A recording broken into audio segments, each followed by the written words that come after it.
Story zone, তোমার অনুভূতিদের খুঁজে নাও এখানেই। আমি জানি তুমি নিজে একই ধারণা করছো আকাশ। জি, মেয়েটিকে রক্ষা করা হচ্ছে। খুব সম্ভবত এর পিছনে কোনো রাঘব বোয়ালের হাত রয়েছে। রাঘব বোয়াল নাকি হাঙ্গর তা তো সময় বলে দেবে। অদ্ভুত হাসিতে আবর্তিত হলো বাদশাহ কায়সারের অথর যুগল। কপালে 2 আঙুল ঠেকিয়ে তিনি ভ্রু উঁচু করে ব্যক্ত করলেন, মেয়েটির বাবা নাকি যেন। দাদু Yunus Rahman, home care hospital cancer unit, cabin number 18। একটানা বলে গেল আকাশ। তাতে সন্তুষ্টি প্রকাশ পেল বাদশার দৃষ্টিতে। তিনি ইঞ্চি 2 দৈর্ঘ্যের অধিকারী কাঁচা পাকা সংমিশ্রণে তৈরি দাড়িতে হাত বুলিয়ে আদেশ দিলেন, তুলে ফেলো, কান টানলে মাথায় এমনিতে এসে হাজির হবে। নীরব সম্মতি জ্ঞাপন করে আকাশ উল্টো ঘুরল। আজ্ঞা পালনে বিলম্বিত ব্যতীত কার্যক্রমে লিপ্ত হবে সে। চলে যাওয়া পথের দিকে তাকিয়ে রইল বাদশাহ। দাড়িতে হাত বুলাতে থাকলেন। কপালে পুনরায় চিন্তার ভাঁজের উদয় ঘটল। একটি পরীক্ষা করছেন তিনি। এই পরীক্ষার ফলাফল শূন্য হওয়াই শ্রেয়, কিন্তু রাঘব বোয়ালের বদলে যদি জালে কোনো মেশিন ধরা পড়ে, তাহলে কি করবেন তিনি? সেই মেশিনকে ভেঙে গুড়িয়ে দিতে হবে। আরও একবার। মার্বেল ভবন। অস্বস্তি নিয়ে হলরুমের কাউচে বসে আছে রোজা। মুখোমুখি বসে পায়ের উপর পা তুলে ল্যাপটপ রেখে কিছু করে চলেছে চারুলতা। মেয়েটার পরনে এখন টি শার্টের বদলে টপ, সঙ্গে 3/4 প্যান্ট। গোলাকার ফ্রেমের চশমার লেন্সের আড়ালে খানিক ফ্যাকাশে বর্ণের চোখ জোড়া এক মাধুর্যের দ্যুতি ছড়াচ্ছে।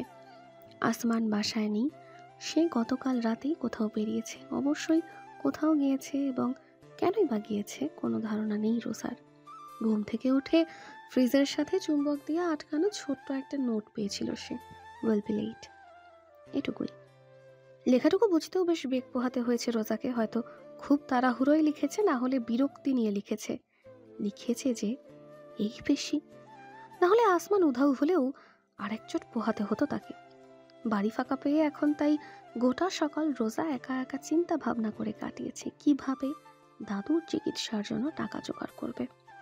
আসমান নাবিলের বেলায় 5 লাখ টাকা দিয়েছিল, তেমনটাই চুক্তিবদ্ধ হয়েছিল, কিন্তু সান্দ্রর বেলায় সেসব নিয়ে কোনো কথা হয়নি। তাদের মাঝে যে কন্ট্রাক্ট, তাতে নিজেকে রক্ষা করার বিনিময়ে আসমানকে সহযোগিতা করছে রোজা, টাকার বিনিময়ে নয়। তাই আসমানের কাছে নতুন করে টাকা চাইতেও লজ্জাবোধ হচ্ছে। এমনিতেও এই মিথ্যা সম্পর্কের বাহানায় সম্পূর্ণ ভরণ পোষণ বর্তমানে আসমানের উপরেই নির্ভরশীল। নিজের থাকা খাওয়ার জন্য কোনো অতিরিক্ত খরচ তাকে করতে হচ্ছে না। ছেলেটা প্রচুর অর্থের মালিক, কিন্তু তাই বলে কি তাকে এভাবে ব্যবহার করা সম্ভব? রোজার বিবেকে বাঁধছে। অর্থের যে খুব প্রয়োজন, কি করবে? সন্ধ্যার পর হাজির চারুলতা। নিজের বানানো পুডিং নিয়ে এসেছিল। আসমান নেই জেনে আর ফিরে যায়নি। গল্প জুড়ে দিয়েছে রোজার সঙ্গে। যেহেতু ডেলিভারি দেওয়ার সময় চারুলতা তাকে একবার দেখেছিল, তাই নিজের অতীত নিয়ে খুব একটা মিথ্যা বলেনি রোজা। সত্যির সঙ্গে মিলিয়ে মিশিয়ে এবং আসমানের অদ্ভুতুরে এক প্রেম কাহিনী তৈরি করেছে সে। সেই ছিল কি বৃষ্টিমুখর রাত। একটা হোটেল রুমে নীলের সঙ্গে রাত্রি যাপন করেছিল আরিয়া। অন্য সব কাস্টমারের মতো নীলকে ভুলে যেতে পারেনি সে, যেমন পারেনি নীল নিজে। পেরিয়ে যায় কতগুলো দিন। হঠাৎ একদিন বাড়তি উপার্জনের আশায় সে যখন চারুলতাকে কিছু ডেলিভারি দিতে আসে, তখন নিজের পেন্ট হাউসের জানালা থেকে আরিয়াকে দেখতে পায় নীল। তারপর আর কি, চলে অনুসরণ। আরিয়ার কষ্টের জীবন সহ্য করতে না পেরে নীল বিয়ের প্রস্তাব দেয় তাকে তৎক্ষণাৎ। আরিয়াও খুশিতে অশ্রুসিক্ত হয়ে নীলের বুকে ঝাঁপিয়ে পড়ে ভালোবাসা জাহির করে। লেলা মাজনুর অমর প্রেম কাহিনীর শুভ সমাপ্তি ঘটে। নিজের কাহিনী শুনে নিজেই তাজ্জব বনে গিয়েছিল রোজা। কিভাবে সম্ভব হলো সব থেকে বকওয়াস এই গল্প রচনা করা? সাহিত্যের নোবেল পরের বছর উৎসর্গ হলো বলে শুধু সময়ের অপেক্ষা। সব কথা শুনেই চারুলতা মুচকি হেসে বলেছিল, তাই বুঝি? মেয়েটির হাসির অন্তরালে কত কি লুকায়িত ছিল তা উদ্ঘাটনে ব্যর্থ রোজা। নিজের ভাইয়ের মতন বোনটিও যেন রহস্যের চাদরে ঘেরা। যদিও সদা উৎফুল্ল থাকে সে, তবু অদ্ভুত এক অমানিসার অস্তিত্ব অবয়বে টের পেতে বেগ পোহাতে হয় না রোজাকে। কিছুক্ষণ আগেই রোজার পরনের কামিজের সেলাই খুলে যাওয়া অংশ নিয়ে কথা ওঠে। সে আগে খেয়ালই করেনি টান খেয়ে কখন খুলে গেছে। পোশাক আশাক নিয়ে কথা ড্রেসিং রুম পর্যন্ত করায়। রীতিমতো তোলপাড় চালিয়ে বেছে বেছে গোটা তিনেক শাড়ি আর চারেক কামিজ বাদে সব কিছুই ভাগাড়ে ফেলেছে চারুলতা। তারপর ল্যাপটপ নিয়ে বসে যায় নিজের ভাবির নতুন পোশাকের অনলাইন শপিংয়ে। এটা দেখো আরিয়া। চারুলতা ল্যাপটপের স্ক্রিন ঘুরিয়ে ধরতেই রোজা ভাবনার জগৎ থেকে বাস্তবে ফিরল। চোখ পিটপিট করে দেখল ফ্লোরাল প্রিন্টের কিছু ফ্রক দৈর্ঘ্যে রোজার হাঁটুর নিচ অব্দি পরবে, সঙ্গে চাইলে প্যান্টের ব্যবস্থা রয়েছে। সুন্দর না? শব্দটি আর উচ্চারিত হলো না রোজার কণ্ঠ থেকে। নিচের ট্যাগে দৃষ্টি আটকে গেল। 4,000! একটা মাত্র ফ্রক কিনা 4,000! রোজাকে হতবাক হয়ে তাকিয়ে থাকতে দেখে যেন বিনোদিত হলো চারুলতা। হাসতে হাসতে জানালো, এগুলো ইম্পর্টেড। জিভ দিয়ে শুকনো ঠোঁট ভিজিয়ে নিল রোজা। বুঝতে পারল না কি বলা উচিত। চারুলতা থেমে নেই। কার্সার সরিয়ে সে একটার পর একটা দেখিয়ে চলেছে। 5, 10, 20, 30 হাজার, এমনকি লাখে গিয়ে ঠেকলো কিছু শাড়ি। শেষমেশ 45,000-এর আসমানি বর্ণের এক গাউনে থামলো চারুলতা। হেসে জানালো, মনে হচ্ছে রংটা তোমার দারুণ মানাবে। হ্যাঁ হ্যাঁ। হাসার চেষ্টা করলেও রোজার হাসির শব্দটা আর্তনাদের মতো শোনালো। ঘামতে শুরু করেছে সে। কি করবে? এই পরিস্থিতি থেকে সে কিভাবে মুক্তি লাভ করবে? গত সপ্তাহে ইউফোরিয়া সোসাইটি ইয়ার পার্টি রয়েছে। সদস্য হিসাবে সকলকে সপরিবারে যোগ করবে। আমাদেরও যেতে হবে। রেমান পরিবারের পুত্রবধূ হিসাবে যথাযথ প্রদর্শন প্রয়োজন। হালকা চোখ টিপ দিল চারুলতা। তাতে কিছুটা বিব্রত বোধ করলো রোজা। এই মেয়ে আবার সেদিন শরবত খাইয়ে উপদেশ দেওয়ার মতন কাহিনী করবে না তো? রোজার ইতস্তত ভাব বোধহয় লক্ষ্য করলো চারুলতা।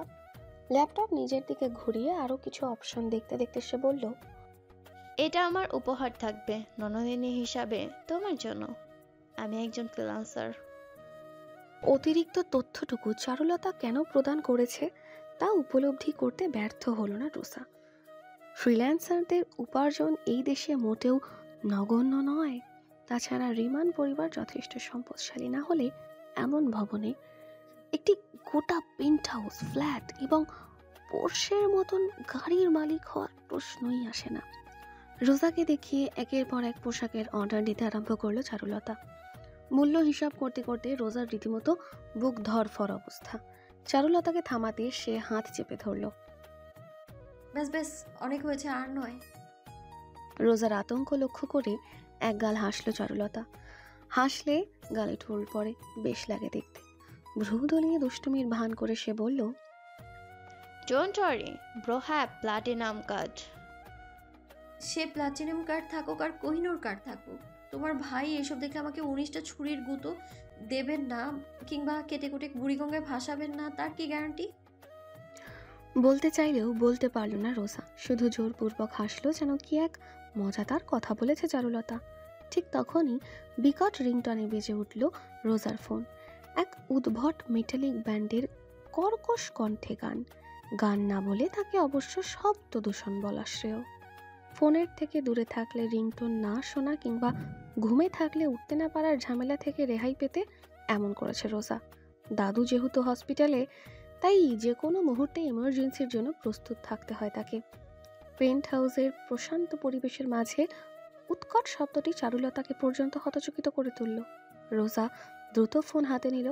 কলার আইডিতে ডক্টর ওয়াসিম আহমেদ নামটি ভাসতে দেখেই রোজার বুকটা যেন মোচড় দিয়ে উঠল। দাদুর ডক্টর। রাত বাজে 8টা। এর আগে মাত্র একবারই রাতে তিনি কল দিয়েছিলেন রোজাকে।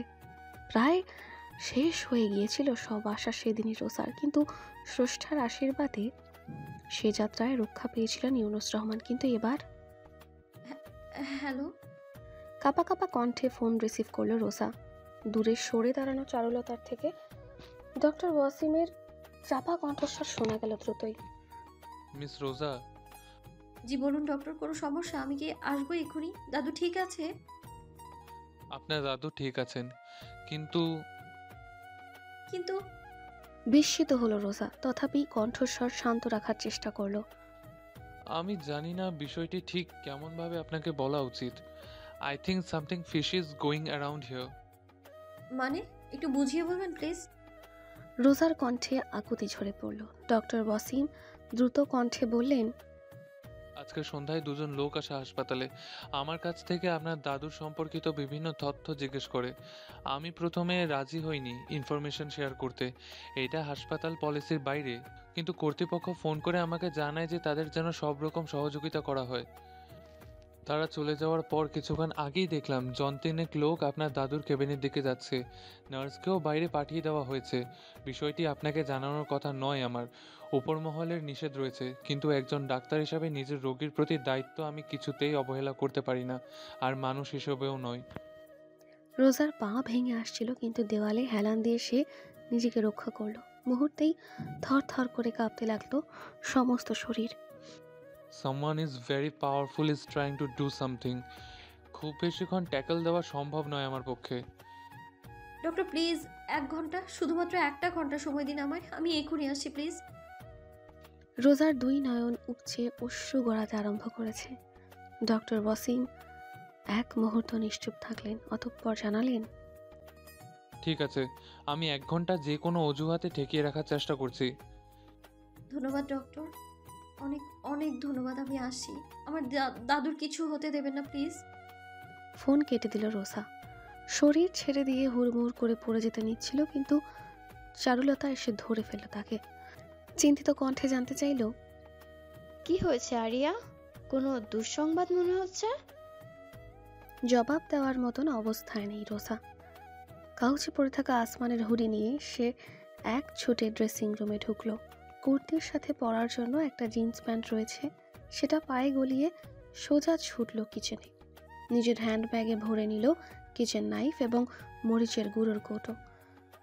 সামওয়ান ভেরি পাওয়ারফুল, যে হোম কেয়ারের মতন স্বনামধন্য এক বেসরকারি হসপিটালের কর্তৃপক্ষকে পর্যন্ত বাগে আনতে সক্ষম, বুঝতে কিছুই বাকি নেই রোজার। দাদুকে রক্ষা করতে হবে ওই শিকারীদের হাত থেকে। আগেই কোনো ব্যবস্থা না নিয়ে মারাত্মক ভুল করে ফেলেছে সে। নিজের নয়, বরং দাদুর নিরাপত্তার কথা ভাবা উচিত ছিল। কিন্তু হোম কেয়ারের মতন বেসরকারি প্রতিষ্ঠান কারোর কবজায় যাওয়া সম্ভব, এটা পরিকল্পনা করতে পারেনি সে। অর্থের সম্মুখে ক্ষমতা ঝুঁকতে বাধ্য। এখন নতুন করে আবারও প্রমাণিত হলো, অর্থই প্রকৃত ক্ষমতা। রোজার মস্তিষ্ক বর্তমানে নিজের দাদু ছাড়া আর কিছুই ভাবতে সমর্থ নয়। দুঃসাহসের ডানায় ভর করে সে এগোলো দরজার দিকে। চারুলতার কণ্ঠস্বর তাকে রুখল তৎক্ষণাৎ। Aria, what is happening? চরকির মতন পিছন ঘুরে তাকালো রোজা। মায়াবী মেয়েটির অবয়বে প্রথমবারের মতন এক অদ্ভুত কঠোরতার ছাপ লক্ষ্য করে চারুলতা অবাক হয়ে রইল। Home care hospital, cancer unit, cabin নং 18। নীল ফিরে আসলে বলবেন। এটুকুই। চারুলতাকে বিন্দুমাত্র কথা বলার সুযোগ না দিয়ে রোজা বেরিয়ে গেল বাইরে। যাওয়ার পথে এক দৃষ্টে তাকিয়ে থাকলো চারুলতা। 1 ঘন্টা পর চারুলতা হলরুমে একের পর এক চক্কর কেটে চলেছে। অদ্ভুত এক আশঙ্কায় হৃদস্পন্দন ক্রমশই বৃদ্ধি পাচ্ছে। দরজার লকে কার্ড পাঞ্চের শব্দ আসতেই উত্তেজিত হয়ে ফিরে তাকালো সে। দরজা খুলে ভিতরে ঢুকলো আসমান, হাতে একটা প্যাকেট। সেই প্যাকেটে শোভা পাচ্ছে এক জোড়া চকচকে বর্ণের ধাতব নানচাক। আতঙ্কিত চারুলতাকে দেখে আসমান থমকে পড়ল, ভ্রু উঁচু করে চাইল এই অভিব্যক্তি প্রশ্ন। আরিয়া, একটু আগে? কোনো প্রকার সময় নষ্ট না করে ব্যাখ্যা দিল চারুলতা। ব্যাখ্যা সমাপ্ত হতেই আসমান পুনরায় উল্টো ঘুরে এগুলো দরজার দিকে। একটা প্রশ্ন পর্যন্ত করল না। আমি আসছি। না। আসমানের কণ্ঠ প্রতিধ্বনিত হলো সমগ্র হল ঘরে। পিছনে ফিরেও তাকালো না সে। চারুলতাকে রেখে সোজা বেরিয়ে গেল দরজার বাইরে। করিডোর ধরে লিফটের দিকে হাঁটতে হাঁটতে নিজের ফোন বের করে একটা নাম্বার ডায়াল করলো আসমান। ওপাশ থেকে রিসিভ হতেই বহুদিন বাদে প্রথমবারের মতন আসমান নিজে থেকে বলে উঠল, নিহাদ। রোজার বয়স তখন 3, সবেমাত্র ঘড়ি হাতে স্লেটে আঁকিবুকি করতে শিখেছে। রোজার বাবা মায়ের অতি আদরের একমাত্র সন্তান। রোজার একমাত্র অবসর বেশি দিনের জন্য বজায় থাকার কথা ছিল না, খুব দ্রুতই পরিবারটিতে যুক্ত হতে যাচ্ছিল নতুন এক সদস্য, মর্মান্তিক এক অগ্নিকাণ্ড। হ্যালো ডিয়ার লিসেনার্স, আপনারা শুনছেন স্টোরিজ অন প্রেজেন্টস ধারাবাহিক পর্ব গল্প। আমাদের সামগ্রিক প্রচেষ্টাকে উৎসাহিত করতে লাইক অ্যান্ড কমেন্ট করতে ভুলবেন না। Thank you. পার্শ্ববর্তী বিল্ডিংয়ের রেস্টুরেন্টের গ্যাস সিলিন্ডার বিস্ফোরণে উদ্ভূত আগুন দাবানলের মতো ছড়িয়ে পড়ে আশেপাশের 3টি স্থাপনায়। ফায়ার সার্ভিসের 25টি ইউনিট প্রায় 12 ঘন্টার অক্লান্ত পরিশ্রমের পর নিয়ন্ত্রণে আনতে সক্ষম হয় অগ্নিদেবতাকে, কিন্তু ততক্ষণে প্রাণহানি 50 আহত অজানা। প্রলয়ঙ্কারী সেই দুর্ঘটনায় নিজের সর্বস্ব বিসর্জন দেয় রোজা। পরিবার শব্দটির মর্মার্থ উপলব্ধির আগেই রোজা পরিবার হারিয়ে এতিম হয়ে পড়ে সে এই পৃথিবীর বুকে। প্রায় মুমূর্ষু অবস্থায় রক্ষা করা সম্ভব হয়েছিল রোজাকে। রক্ষকের ভূমিকায় যথারীতি আবির্ভূত হয়েছিলেন রোজার মা। মারা নিজের সন্তানের জন্য সব কিছু করতে সক্ষম, এই নিদর্শন পৃথিবীর বুকে স্থাপন করে দিয়ে গেছিলেন তিনি। কোলে তুলে বারান্দা থেকে ফায়ার সার্ভিস টিমের সেফটি নেটে ছুড়ে দিয়েছিলেন রোজাকে, কিন্তু নিজেকে এবং স্বামীকে রক্ষা করতে পারেননি। ছড়িয়ে পড়া আগুনের উত্তাপ এবং ভয়ঙ্কর কালো ধোঁয়া বিষিয়ে তোলে তাদের শ্বাসনালী। রোজার গর্ভবতী মা এত ধকল সহ্য করতে পারেননি, ইহলোক ত্যাগ করেন নিজের স্বামীর বুকে মাথা রেখেই। রোজার বাবা স্ত্রীর মৃতদেহ আগলে নিয়ে পৃথিবীতে জীবিত থাকার সকল ইচ্ছা হারিয়ে ফেলেছিলেন। যদিও নিজের একমাত্র সন্তানের জন্য নিজেকে উৎসর্গ করবেন সিদ্ধান্ত নিয়েছিলেন, কিন্তু শ্বাসনালীর 90% পুড়ে যাওয়ার নিজের ভালোবাসার স্ত্রী এবং অভূমিষ্ঠ সন্তানকে নিয়েই অনুসরণ করেন তিনি। নিজের বাবা এবং সৃষ্টিকর্তার ভরসায় ইহলোক ছেড়ে যান নিজের যক্ষের ধনকে রেখে। নিজের বড় ছেলেকে হারিয়ে মুষড়ে পড়েন ইউনুস রহমান। পিতৃমাতৃহীন রোজাকে আগলে নেন নিজের বুকে। নিজের মুমূর্ষ ছেলের হাত ছুঁয়ে ওয়াদা করেছিলেন তিনি রোজাকে গড়ে তুলবেন, সুন্দর একটি জীবন দান করবেন। জীবনের সকল সঞ্চয় ব্যবহার করে কেনা ফ্ল্যাটে ছোট ছেলের সঙ্গে থাকতেন তিনি। রোজাকেও নিয়ে যান সেখানে। প্রথম কয়েক বছর বেশ ভালোই চলছিল সব কিছু। ছেলে এবং ভাতিজির বেশ খেয়াল রাখত। নামি দামি একটি সরকারি স্কুলেও ভর্তিও করেছিল সে রোজাকে। স্নেহ করত যথেষ্ট, কিন্তু বিপত্তি ঘটে ছেলেটার বিয়ের পরপরই। এক ধনীর দুলালির সঙ্গে প্রণয়ের সম্পর্ক ছিল। বেশ কাঠখড় পুড়িয়েই সে সম্পর্কের পরিণতি দান করেন ইউনুস রহমান। খুব শখ করে বউ তুলে আনলেন নিজের বাড়িতে। ভালোই হবে, রোজা একজন মায়ের মতন মানুষকে জীবনে পাবে, কিন্তু তিনি কোনোদিন কল্পনাও করেননি সেই সিদ্ধান্ত জীবনের সবচেয়ে বড় ভুল হয়ে দাঁড়াবে। বছর ঘুরতেই ধনী মেয়ের সত্যিকারের রূপ বাহিরে আসতে শুরু করে। বৃদ্ধ শ্বশুর এতিম ভাতিজির জন্য খাটতে সে ইচ্ছুক নয়।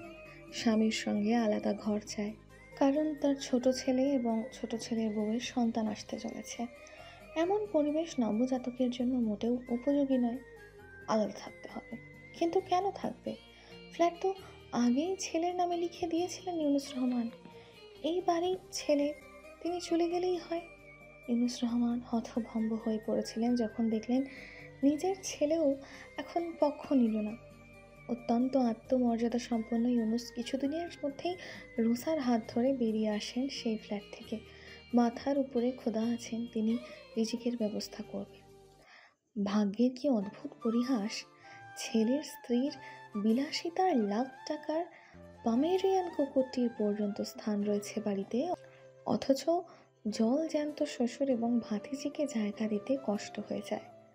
কৌতুক হাসি হেসেছিলেন ইউনুস। এরপর রোজাকে নিয়ে এক নতুন জীবনযুদ্ধ শুরু হয়। একটি বেসরকারি ব্যাংকে গার্ডের চাকরি নেন। সকালে চাকরি করতেন, সন্ধ্যায় আশেপাশের বাড়ির ছেলে মেয়েদের টিউশন পড়াতেন। তাই দিয়ে রোজার ভরণ পোষণ থেকে আরম্ভ করে পড়ালেখার ব্যবস্থা করেছিলেন। নাতনিও যেন কষ্ট বুঝতে শিখল, দুর্দান্ত ফলাফল করতে লাগলো। কিন্তু যত উপরের ক্লাসে উঠল ততই ভালো পড়াশোনার চাহিদা বাড়ল। রোজার ইচ্ছা ছিল একজন ইঞ্জিনিয়ার হবে, নিজের প্রজেক্টে তৈরিকৃত বিল্ডিংয়ে ফ্ল্যাট কিনবে, সেই ফ্ল্যাটেই দাদুকে নিয়ে থাকবে, তাকে নিয়ে হজ করতে যাবে মক্কায়, তারপর একদিন নিজের উপার্জনে কেনা গাড়িতে করে দাদুকে নিয়ে বেড়াতে যাবে চাচার বাসায়। কত শত স্বপ্ন বোনা ছিল দাদু আর নাতনির ছোট্ট সংসারে, কিন্তু কাল বৈশাখীর ঝড়ের মতন সব কিছু এলোমেলো করে দেয় একটি দুর্বিষহ ঘটনা। ইউনুস রহমানের শরীরে বাসা বাঁধে মরণ ব্যাধি, ক্যান্সার, এবং তারপর কিছুই কোনোদিন ঠিক হয়নি তাদের। বুয়েটে পড়ার স্বপ্ন বিসর্জন দেয় রোজা। হন্যে হয়ে কাজ খুঁজতে শুরু করে নিজের দাদুর উন্নত চিকিৎসার আশায়। একে একে গ্রামের বাড়ির জমি, পুরাতন বাড়ি, একটি মাত্র পুকুর, সব কিছুই হাতছাড়া হয়। চাচার কাছে হাত জোর করেও লাভ হয়নি। চাচির পায়ে ধরে কেঁদেছিল রোজা, ভিক্ষা চেয়েছিল দাদুর জন্য। যে মানুষটা প্রয়োজনে নিজের সম্পূর্ণ জীবন উৎসর্গ করেছে, যে কোনো কিছু ওনার জন্য করতে প্রস্তুত ছিল রোজা, কিন্তু লাভ হয়নি। সম্পদের কালো চশমা তাদের বিবেক বুদ্ধি ঢেকে দিয়েছিল, মুছে দিয়েছিল সকল মানবিক মূল্যবোধ। রোজার এখনো স্মরণ হলে কান্না পায়। চাচা দুইটি 1,00,000 টাকার বান্ডিল গায়ে ছুড়ে দিয়ে বলেছিল, ভালোই তো শরীর বানিয়েছিস, ওটা বিক্রি করতে পারিস না? এমন কথার পর সেই টাকার বান্ডিলে হাত লাগানোর মতন পাপ কার্য রোজা করেনি।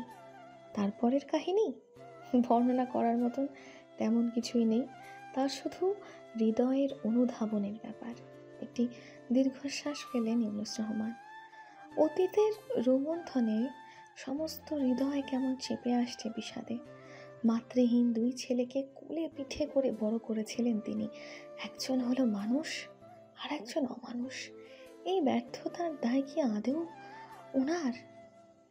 রোজার দাদুর একটিবার রোজাকে এখন দেখতে বড্ড ইচ্ছা হচ্ছে। বোধহয় অন্তিম সময় ঘনিয়ে এসেছে বলে। খোদাই ভালো জানেন। রোজা রহমানের সঙ্গে খুব শখ করে নিজের প্রিয় চঞ্চল পাখিটির নাম যুক্ত করে দিয়েছিলেন চড়ুই। একদম চড়ুইয়ের মতো এই আশেপাশে সর্বক্ষণ কিচিরমিচির করে বেড়াতো। মেয়েটির মায়া ঝরা মুখের দিকে তাকিয়ে যেন পাষাণের হৃদয়ও গলে যেতে পারত, কিন্তু অমানুষদের হৃদয় তাতে ভোলে না। ঘণ্টাখানেক আগে 2জন লোক কেবিনে এসেছিল। প্রথমে কিছুটা খটকা লেগেছিল। 1.5 বছরে রোজা বাদে অন্য কোনো পরিবারের সদস্য তাকে দেখতে আসেনি। অবশ্য তাদের এখন নিজের পরিবার বলে গণ্যও করেন না তিনি। কিন্তু এরা কারা? নার্স জানায় সুদূর যুক্তরাষ্ট্র থেকে নাকি আগত ক্যান্সার বিশেষজ্ঞ রোগীদের অবস্থা পর্যবেক্ষণ করতে এসেছেন। তারপর আর বিষয়টি নিয়ে খুব বেশি ভাবেননি তিনি। ক্লান্ত শরীরে ঘুমিয়ে পড়েছিলেন। বর্তমানে জাগ্রত হয়ে অলস মুহূর্ত পার করছেন নার্স তো নেই কেবিনে।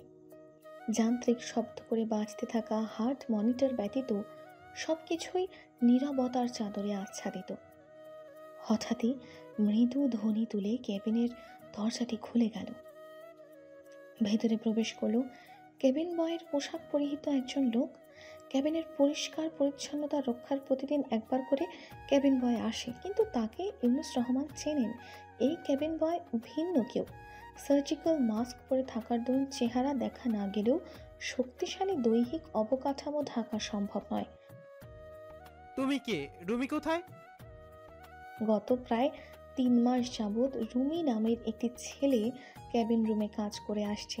সুখ দুঃখের আলাপে ছেলেটির সঙ্গে যথেষ্ট সখ্যতা গড়ে উঠেছিল। ইউনুস রহমানের প্রশ্নে নতুন ক্যাবিন বয় হেসে বলল, রুমি 1 মাসের ছুটিতে বাড়ি গিয়েছে। ও, তা এমন মুখ ঢেকে রেখেছো কেন? আমি ক্যান্সারের রোগী, ছোঁয়াচে রোগের নই। শুষ্ক কণ্ঠে কিঞ্চিত হাসলেন ইউনুস।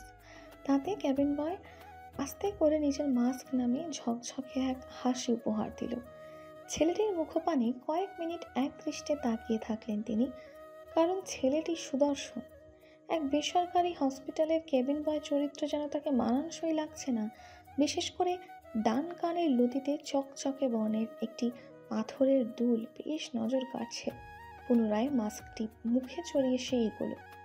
বেডের পাশে বসে পড়ে বলল, আপনার এখন ঘুমানো দরকার।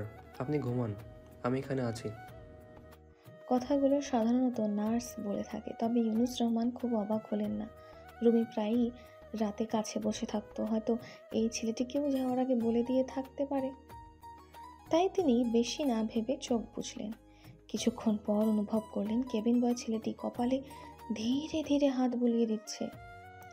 হন্তদন্ত হয়ে হোম কেয়ার হসপিটালের গ্রাউন্ড ফ্লোরে পৌঁছে না চাইতেও রোজার শরীরে একটি শিরশিরে অনুভূতি খেলে গেল। এর পূর্বে যতবার এসেছে, রোগী এবং স্বজনদের আনাগোনায় পরিপূর্ণ থাকত চারিপাশ। বর্তমানে রোগী তো দূরে থাক, রিসেপশন ডেস্ক পর্যন্ত শূন্য পড়ে আছে। নাইট গার্ডদের নাম গন্ধও নেই। ব্যাপার কি, এটা কোনো ফাঁদ নয় তো? ভাবতে ভাবতেই রোজা ফোন ভাইব্রেট করে উঠল। ডক্টর ওয়াসিমের নাম কলার আইডিতে ভেসে উঠতেই রোজা দ্রুত রিসিভ করলো। মিস রোজা, আপনি এসেছেন কি? ডক্টরের কণ্ঠস্বরে একটি অস্বাভাবিকতা ধরা পড়ল। নিজের দাদুর ডক্টরের সঙ্গে রোজা প্রায়শই আলাপ আলোচনা করে থাকে। জটিল থেকে জটিলতর সময়েও কখনো কণ্ঠ কম্পিত হয় না। এমনকি কিছুক্ষণ আগে যখন তিনি ফোন করে রোজাকে অযাচিত আগন্তুকদের সম্পর্কে জানালেন, তখনও কণ্ঠ চাপা শোনালেও ভয়ার্থ লাগেনি। জবাব দিতে গিয়েও দিল না রোজা, ঠোঁটে ঠোঁট চেপে রইল। মিস রোজা, আমি আসতে পারছি না ডক্টর, আমার ভীষণ ভয় হচ্ছে। যদি তারা দাদুর বদলে আমাকে ধরে ফেলে। অভিনয় শুরু করলো রোজা। অপর পাশ থেকে কয়েক মুহূর্ত সব নীরব। এরপর ডক্টর ওয়াসিমের কণ্ঠস্বর জানালো, কি বলছেন মিস রোজা? আপনার দাদুর কিছু হয়ে গেলে? হোক। আপনি আসুন, আমি দেখছি, কোনো সমস্যা হবে না। আমি আপনাকে গ্যারাজের দিক দিয়ে নিয়ে আসবো। অসঙ্গতি। ডক্টর ওয়াসিম আহমেদ কখনোই কথা বলার সময় শব্দের মাঝখানে বিরতি প্রদান করেন না। সময় ক্ষেপণের অর্থ তাকে কেউ কথাগুলো শিখিয়ে দিচ্ছে। তৎক্ষণাৎ ফোন কেটে দিল রোজা। সিম কার্ড বের করে 2 আঙুলে চাপ দিয়ে ভেঙে ছুঁড়ে ফেলে দিল দেওয়ালে। হৃৎপিণ্ড ধুক ধুক করছে। সে আশা করছে এখনো পর্যন্ত ফোন ট্র্যাক করা হয়নি, কিন্তু যদি হয়ে থাকে তাহলে? সুইচ অফ করে ফোন ব্যাগে ভরে ফেলল রোজা। এখন কি করবে সে? দীর্ঘশ্বাস টেনে রোজা সাবধানে এগুলো সামনের লিফটের দিকে। হয়তো ডক্টর ওয়াসিম যে তাকে জানিয়ে দিয়েছিল তাদের আগমনের ব্যাপারে, বিষয়টা টের পেয়ে যায়। অতঃপর তাকে কবজায় নিয়ে রোজাকে পাকড়াও করে ফাঁদ পাতে। তাই চারিপাশ এত খোলামেলা, নির্জন, ঝামেলামুক্ত। কিন্তু এতদূর পৌঁছে ফিরে যাওয়ার প্রশ্নই আসে না। দাদুকে সে কিছুতেই অনিশ্চয়তার দিকে ঠেলে দিতে পারবে না। মানুষটা জীবনের সব কিছু, বেঁচে থাকার একমাত্র অবলম্বন। যদি নিজের প্রাণও এখন বিসর্জন দিতে হয়, তাতেও রোজা প্রস্তুত। লিফটের ফ্লোর 4র্থ তলার দেখাচ্ছে, নিচের দিকে নামছে তীর চিহ্ন। ব্যাগ থেকে মরিচের কৌটাটা বের করে হাতে শক্তভাবে ধরল রোজা। পাশের সিঁড়ির কয়েক ধাপ উপরে দাঁড়িয়ে নিঃশব্দে অপেক্ষা করতে লাগলো কে আসছে দেখার জন্য। 30 সেকেন্ডের মাথায় টিং করে শব্দে খুলে গেল লিফটের দরজা। ভেতর থেকে বেরিয়ে এলো 2 জন লোক। একজনের কোমরের বেল্টে গোজা পিস্তলের ম্যাগজিন। দৃষ্টি এড়ালো না সতর্ক রোজার। ব্যাপার কি? মজিদ যে বললো সিসিটিভিতে দেখেছে মেয়েটা এখানে। বলতে বলতেই একজনের ফোন বেজে উঠল। মজিদই ফোন করেছে। হ্যালো মজিদ। পেছনে আর তো কণ্ঠটি শোনার সাথে সাথে দুজনেই পিছনে ঘুরে তাকালো। পাউডার জাতীয় কিছু একটা ছুটে এলো উভয়ের মুখ বরাবর। আহ! হাহাকার করে উঠে নিজেদের চোখ চেপে ধরল। অর্ধেক মরিচের কৌটো শেষ করেছে রোজা। উভয়ই জ্বলুনিতে কাতরাতে কাতরাতে মেঝেতে বসে পড়তেই সিঁড়ি থেকে লাফিয়ে নামলো সে। লিফট পুনরায় উপরে উঠতে আরম্ভ করেছে। খুব সম্ভবত সিসিটিভি রুমে থাকা সেই মাজিদ বাকিদের জানিয়েছে আসছে। দ্রুত ভাবতে থাকলো রোজা, কি করবে সে? দাদুর ক্যাবিনে যাবে কি? যদি ওখানে পৌঁছে থাকে তাহলে তো সর্বনাশ। সিঁড়ি বেয়েই ছুটল রোজা, কিন্তু অতর্কিতে মেঝে থেকে উঠে একজন পা চেপে ধরল। একটা জোরালো হ্যাচকা টানে হির হির করে নামিয়ে আনলো শক্ত টাইলসের মেঝেতে। হাতের ব্যাগ আঁকড়ে ধরতে চাইলেও তা ছিটকে গেল কিছুটা দূরে। সঙ্গে গড়িয়ে গেল মরিচের কৌটাও। হারামজাদি! রোজার উপর চড়াও হলো সে। এক নিমেষে চেপে ধরল গ্রীবাদেশ। মরিচের কারণে চোখজোড়া লাল হয়ে উঠেছে, পানি গড়াচ্ছে অনবরত। নিঃশ্বাস প্রশ্বাস বন্ধ হয়ে এলো রোজার। বুকে জেঁকে বসলো অদ্ভুত এক চাপ। শরীর খুব দ্রুত অক্সিজেন হারাচ্ছে। জলদি কিছু করতে হবে, না হলে মস্তিষ্ক নিয়ন্ত্রণহীন হয়ে পড়লে জ্ঞান হারাবে সে। হ্যালো ডিয়ার লিসেনার্স, আপনারা শুনছেন স্টোরিজ অন প্রেজেন্স ধারাবাহিক পর্ব গল্প। আমাদের সামগ্রিক প্রচেষ্টাকে উৎসাহিত করতে লাইক অ্যান্ড কমেন্ট করতে ভুলবেন না। Thank you.